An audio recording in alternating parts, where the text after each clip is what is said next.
पारिक आपका अपनी history class में स्वागत करती हूँ। आज हम डिस्कस करेंगे प्री हिस्टोरिकल पीरियड्स के कुछ इम्पोर्टेंट क्वेश्चन के बारे में। आपने मेरी प्री हिस्टोरिकल डिवाइस पीरियड्स के कॉन्सेप्ट का वीडियो देख लिया है, तो ये वीडियो आपके लिए।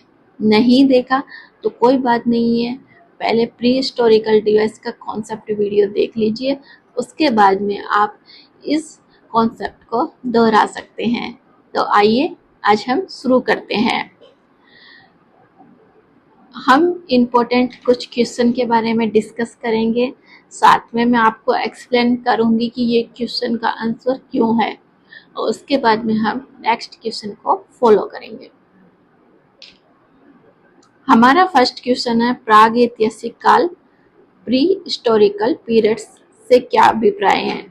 आपके लिए ऑप्शन है, जिस काल में लिखित साक्ष्य उपलब्ध थे, जिस काल में लिखित साक्ष्य उपलब्ध नहीं थे, जिस काल में केवल धातु का प्रयोग हुआ, और लास्ट ऑप्शन आपके लिए ऐतिहासिक काल। ओके, सही आंसर यहाँ पे होगा ऑप्शन सेकंड, जिस काल में लिखित साक्ष्य उपलब्ध नहीं। अब मैं इस आंसर को एक्सप्लेन करती हूँ कि ये आंसर क्यों है। प्राग ऐतिहासिक काल वह है जिसके बारे में हमें कोई लिखित प्रमाण नहीं मिलते हैं। इस काल की जानकारी हमें कहाँ से मिलती है? पुरातात्विक साक्ष्यों के प्राप्त होती है, जिसे इंग्लिश में आर्कोलॉजिकल एविडेंस कहते हैं। तो आइए कुछ पॉइंट के थ्रू इसे समझते। गुफाएं से हमें जानकारी मिलती है, तो सेल चित्रों से भी मिलती है, और मानव अवशेष से। तो आप इसे ऐसे याद रख सकते हैं, जहाँ पे लिखित प्रमाण नहीं है वहां पे क्या होगा? प्राग ऐतिहासिक काल। अब हम क्वेश्चन नंबर 2 के बारे में डिस्कस करते हैं। प्राग ऐतिहासिक काल के अध्ययन का मुख्य आधार क्या है? आपके ऑप्शन है, फर्स्ट साहित्यिक स्रोत, सेकंड है पुरातात्विक स्रोत, और थर्ड नंबर पे विदेशी यात्रियों के विवरण, और फोर्थ नंबर पे अभिलेख।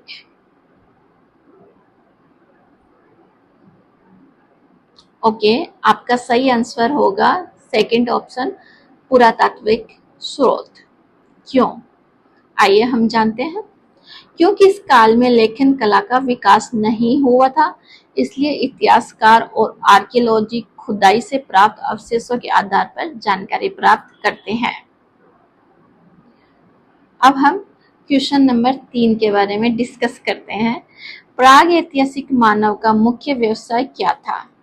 आपके 4 ऑप्शन है। पहला है व्यापार, दूसरा कृषि, थर्ड नंबर पे शिकार, और फोर्थ नंबर पे उद्योग। सही आंसर आपका होगा शिकार और खाद्य संग्रह। अब हम जानेंगे कि ये आंसर है शिकार और खाद्य संग्रह, ये ऑप्शन क्यों करेक्ट है। आप सभी जानते हैं, प्रारंभिक समय में जो मानव था वो प्रकृति पर निर्भर था, वो कंदमूल खाता था, शिकार करता था, इसलिए ये ऑप्शन आपका करेक्ट होगा, शिकार और खाद्य संग्रह। अब हम बात करते हैं क्वेश्चन नंबर 4 पर। प्राग ऐतिहासिक काल के मानव के द्वारा सबसे पहले किसका उपयोग किया गया? आपके ऑप्शन है, लोहे का औजार, सेकंड नंबर पे पत्थर के औजार, थर्ड नंबर पे तांबे का औजार, फोर्थ नंबर पे कांस्य का औजार। सही ऑप्शन होगा पत्थर के औजार। अब हम जानते हैं क्यों। इसी कारण प्रारंभिक मानव के इतिहास को पाषाण काल कहा जाता है। आप सभी जानते हैं कि पुराना जो प्रारंभ का इतिहास है, इसे पत्थर के युग, पाषाण काल के नाम से भी जाना जाता है।